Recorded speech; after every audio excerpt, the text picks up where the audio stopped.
selamat malam untuk kita semua. Shalom. Takbir. Ya, kita memberikan tepuk tangan yang meriah buat kedua jubir kita, Bapak Edward Nome dan Bapak Nathaniel Tino.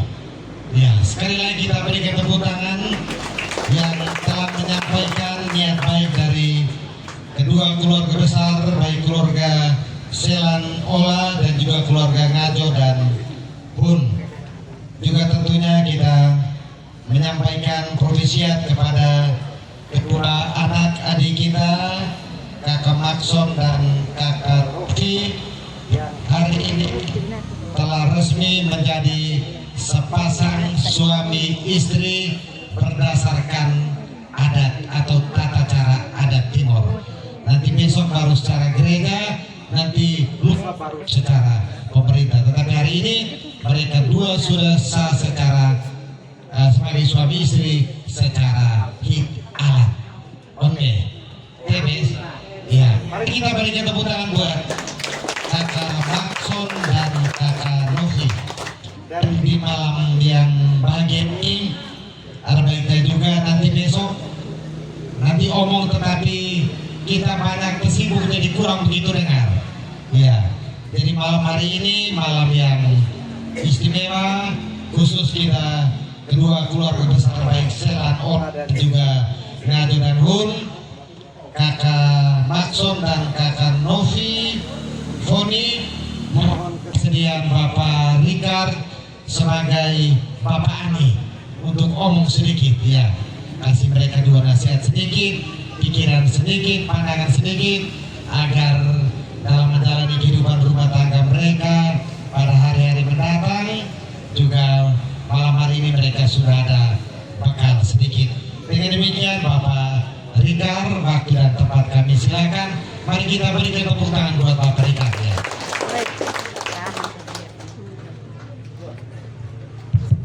Baik, terima kasih Pak Alpor. Salam, salve, selamat malam dan salam sejahtera untuk kita sekalian. Ya, kami boleh menyebut yang berbahagia kedua anak kita, Maxon dan Poni, kedua orang tua, Bapak Corneli Selan, Mama Irene Ola, Bapak Agus Ngajo, Mama Rosa Hun, juga Pak I dan Nenek, Pak I Domi Pun, Mama Leni, juga saya lihat ini ada Pak I dan Nenek, Tante dan Om, dan juga segenap keluarga besar. Sore hari ini rupanya memang menjadi satu momen yang sangat bahagia sehingga semuanya boleh hadir. Jadi kehadiran kita di dalam tenda ini tidak hanya kita sendiri seperti biasa, tetapi dihadiri oleh semua sanak saudara dan keluarga besar. Untuk itu, pada kesempatan yang baik ini, izinkanlah saya untuk menyapa semua keluarga, sekaligus saya mohon izin, mohon maaf untuk bisa memberikan sesuatu bekal bagi kedua saudara saya ini. Juga yang saya hormati dan saya kasihi Bapak Ketua KUB yang juga berkenan hadir dan telah mendoakan kedua anak kami dan seluruh prosesi peminanan pada sore hari ini. Ya, istilah kita orang Timor, ini pua makuke mau makuke. Ini boleh berjalan dengan baik dan lancar karena sesuai iman kita kepada Tuhan. Memang segala sesuatu yang berjalan baik itu karena kuasa dan campur tangan Tuhan. Pada kesempatan yang baik ini saya juga menyampaikan rasa hormat saya kepada unsur pemerintah setempat. Kalau tidak salah ini sudah mekar jadi desa Wainani. Sebelumnya desa Pusu atau Nelalete, mohon maaf ya, Nelalete, tetapi rupanya 2 atau 3 bulan lalu itu sudah ada desa persiapan, yaitu desa Wenali. Mungkin ada Bapak Ibu perangkat pemerintah setempat yang hadir, yang juga kami hormati dan kami kasihi. Singkatnya, kita semua yang berkenan hadir untuk turut memberikan dukungan kepada kami keluarga, kepada kedua anak kami, Maxon dan juga Oni. Memang sebetulnya bekal yang dibagikan sesuai dengan budaya kita orang Timur pada umumnya itu biasa disampaikan pada malam ini.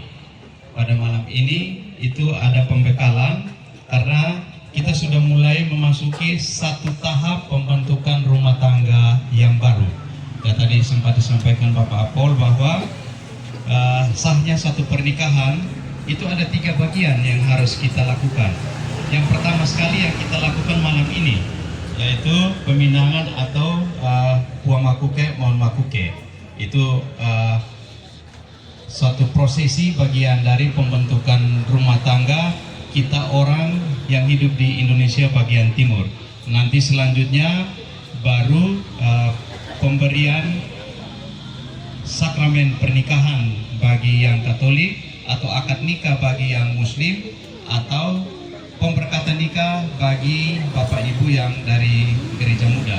Kemudian setelah 2 tahap ini kita lewati, tahap paling terakhir itu urusan pemerintah punya.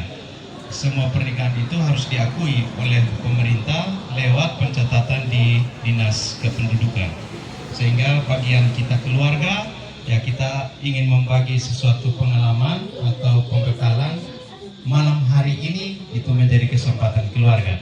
Jadi saya mohon izin saya bicara ini selain sebagai bapak saksi, saya juga sebagai keluarga, bagian dari keluarga, sehingga saya perlu menyampaikan ini. Jangan sampai nanti kita berpandangan bahwa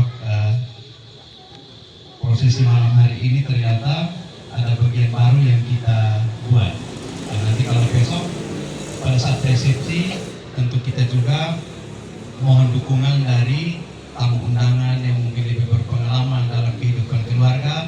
Mereka juga membagikan pengalaman hidup berkeluarga seperti itu. Jadi tentu saya mohon izin untuk saya bisa membagikan pengalaman hidup dalam keluarga. Jadi mungkin ya saya memang mendampingi kedua saudara saya ini sudah sejak 3 bulan yang lalu. Jadi 3 bulan lalu Bapak Agus dan Mama Rosa ketemu kami di rumah, kami tukar pikiran. Rencananya Foni dan Maxon mau mengikuti pendaftaran untuk kursus pernikahan. Jadi pada saat itu kami tukar pikiran, saya tanya, ini bagaimana dengan mereka punya keputusan untuk nanti setelah bentuk rumah tangga baru, apakah mereka nanti satu rumah ini, satu imam atau nanti bagaimana? Jadi waktu itu diskusi kami menyampaikan mereka sudah dewasa, kita kembalikan pada mereka dua. Jadi sebagai kakak saya bilang itu bagus. Karena kalau sesuai tradisi di gereja tua, gereja Katolik, keputusan menikah itu adalah kehendak bebas. Dan itu kehendak bebas yang tidak boleh dicampuri oleh siapapun. Ini mereka dua punya keputusan sendiri. Mereka menyatakan rasa cinta mereka untuk kemudian mereka boleh bersama-sama menjalani rumah tangga mereka. Jadi pada saat itu karena disampaikan itu, saya bilang baik. Kalau begitu kita dukung untuk kedua anak kita ini, ya mereka boleh mengikuti kursus persiapan pernikahan. Nah, kalau di gereja Katolik biasanya dalam proses kursus persiapan pernikahan itu baru sekitar 10% dari rencana pembentukan rumah tangga. Itu tempat yang berbeda-beda. Nah, pada saat itu mereka boleh merefleksi. Sehingga biasanya itu kalau kursus di gereja tua itu bisa 1 minggu sampai dengan 3 minggu. Nanti di sana itu diajarkan tentang bagaimana kita hidup berkeluarga,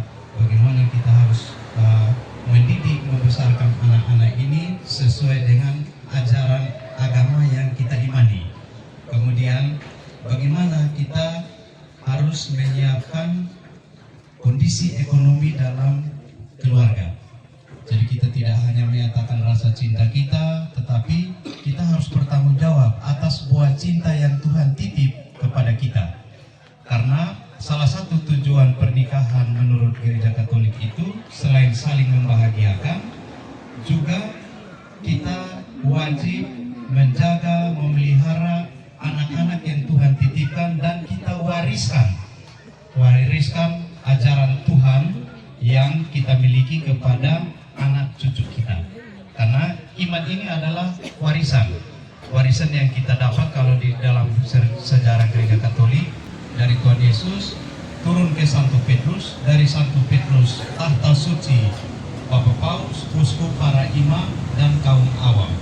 Kita yang menikah itu masuk dalam kategori kaum awam. Tugas kita adalah menjaga, merawat buah hati kita sebagai titipan Tuhan untuk kita. Karena titipan Tuhan yang nanti kita terima ini mereka kemudian yang akan menguasai ini dunia.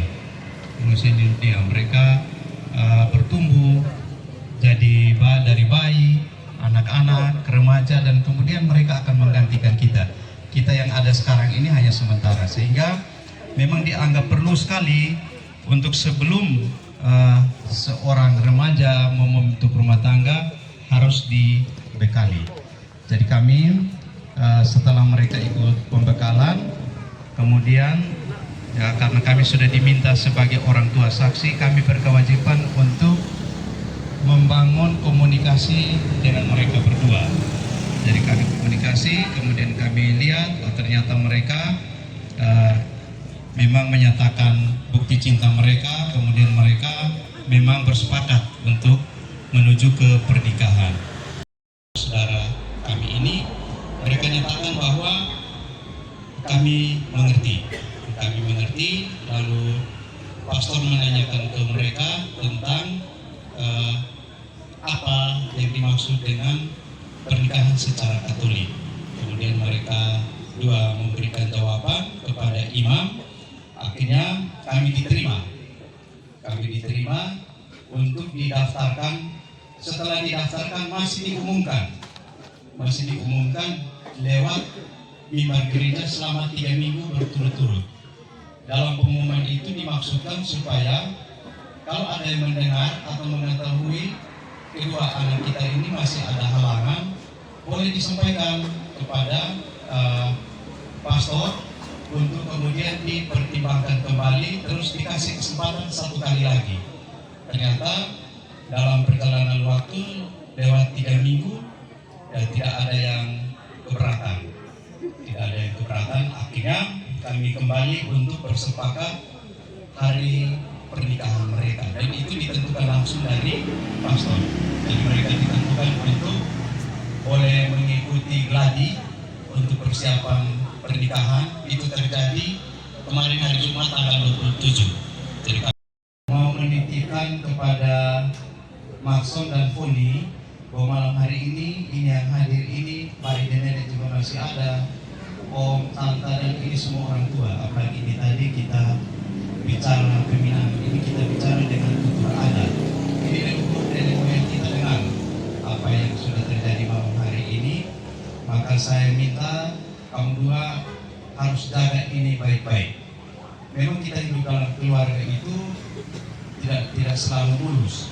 Pasti ada macam-macam masalah. Kadang kita bertengkar, mungkin kadang-kadang kita anak sakit, atau kita sendiri sakit, atau mungkin ada keluarga besar yang mengalami kedukaan, atau ada acara pesta dan lain-lain. Nah ini kita sudah pertemukan kedua keluarga besar. Kita wajib hadir sebagai bagian dari kedua keluarga besar.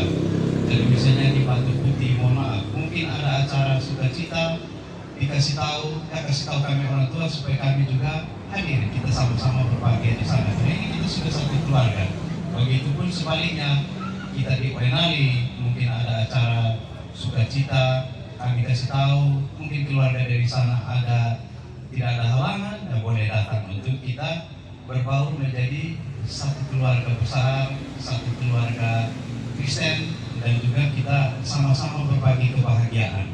Jadi itu tujuan, salah satu tujuan kita membentuk rumah tangga ya seperti itu. Dan tadi saya bilang bahwa kita menjaga, merawat warisan yang Tuhan titipkan kepada kita. Hal sederhananya seperti itu. Jadi jangan sampai, karena kadang-kadang kita manusia zaman sekarang ini yang sulit kita tinggalkan itu adalah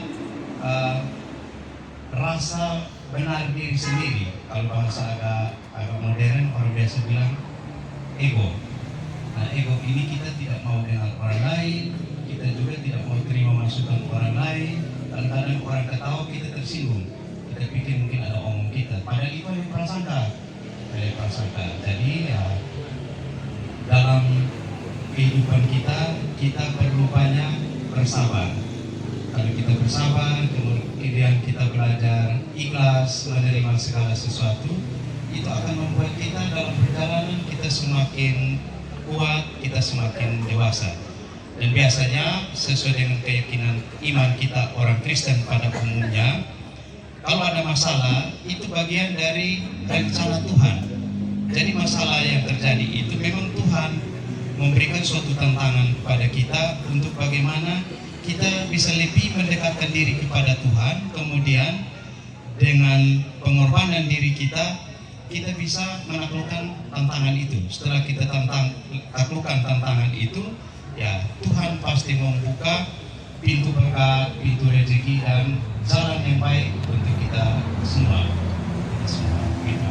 Kemudian, ya pengalaman pribadi saya umur sekarang 49 tahun dan hidup saya tidak jauh-jauh dari gereja, tidak terlalu jauh dari gereja. Pengalaman kalau kita hidup selalu dekat dengan gereja, berkat Tuhan itu selalu ada. Berkat Tuhan selalu ada. Apakah kita belajar nanti ini jadi bekal untuk anak-anak ketika mereka sekolah, mereka tidak jauh-jauh dari gereja, atau ada kegiatan-kegiatan doa-doa dalam KUB atau di rukun, kita selalu hadir tanpa kita sadari. Itu berkat Tuhan menumpuk terus menerus dan buahnya kita petik, seperti itu. Jadi saya mulai dari sekolah sampai tamat, sampai dapat kerja sudah 24 tahun. Saya merasa bahwa hampir tidak ada tantangan dalam hidup saya, karena ya bagi saya bangun pagi kalau saya sudah berdoa, mau ada masalah apapun itu kecil bagi saya, itu kecil karena saya hadapi masalah ini dengan Tuhan, saya tidak sendiri. Begitupun malam sebelum saya tidur, saya, ibu dan anak, kebetulan kami 3 orang saya di rumah. Jam 9 itu kami putuskan untuk jam kita sembahyang. Jadi kita sembahyang 3 orang sebelum kita tidur. Tujuan sembahyang itu hanya ada 2. Kita mensyukuri berkat Tuhan, terutama napas kehidupan, kesehatan yang kita dapat. Kemudian kita minta Tuhan lindungi kita tidur tanpa beban pikiran. Kita lepas segala diri kita dari beban pikiran. Kita tidur walaupun 1-2 jam, kita sadar kita sudah punya kekuatan lagi untuk kita bekerja. Kemudian masalah bangun pagi, saya tidak pernah bangun di atas 4:30. Saya bangun itu pasti 4:30. Kenapa kita bangun pagi? Pagi itu waktu Tuhan memberikan berkatnya. Kalau kita bangun terlambat, misalnya hari ini Tuhan menyiapkan 1 miliar, dia bagi dari timur ke barat. Kalau kita bangun jam 6, orang yang bangun dari 4:30 sudah dapat 100.000, 200.000, dia sudah dapat. Nah, bagaimana kita memperbaiki ekonomi kita kalau kita tidur ini jam 7 baru kita bangun? Kita bangun ini mungkin rezeki yang tadinya masih di atap buah, dia sudah terus di Kupang. Kita tunggu besok pagi lagi. Itu kalau bangun pagi. Kalau besok pagi kita bangun jam 6 lagi, lewat lagi orang lain yang dapat. Nah, seperti itu. Itu keyakinan saya. Dan saya rasa betul bahwa hanya dengan bangun pagi, kita berdoa, kita minta Tuhan, begitu kita buka pintu, berkat sudah ada. Kita bisa bernapas, kita berpikir yang sehat, kita berpikir yang positif, kita lakukan apa saja, itu semuanya bisa lancar. Ya, jadi ini saya omong umum, tetapi saya percaya bahwa Foni dan Maxon bisa menangkap maksud saya. Jadi jangan pernah melupakan Tuhan. Tuhan itu harus selalu menjadi yang pertama dan utama. Mulai dari kita bangun pagi, Kemudian kalau kita bangun 4:30 itu kan orang lain belum bangun, jadi kita berdoa itu masih tenang. Kecuali mungkin ya ada acara seperti sekarang ini, karena musik tetangga kita yang biasanya bangun pagi untuk doa di sedikit terganggu. Kadang-kadang kami alami itu juga. Kita mau jaga juga tidak apa-apa karena kita mau jaga juga jangan, karena tidak apa-apa kita tetangga punya hari baik, kita juga ikut bergembira dengan mereka. Sehingga kita dengan tetangga juga jangan baku marah. Tidak boleh baku marah. Kita harus selalu berpikir yang positif, karena kalau kita berpikir yang positif ya berkat kita akan berlipat ganda, akan bertambah terus menerus. Jadi ini bekal kecil yang saya bagikan kepada kamu dua. Dan ini besok nanti kita akan ke gereja. Jadi saya sambungkan tadi bahwa pemberkatan nikah ini besok jam 3 sore bertempat di Paroki Santa Maria Mater Dolorosa Soe.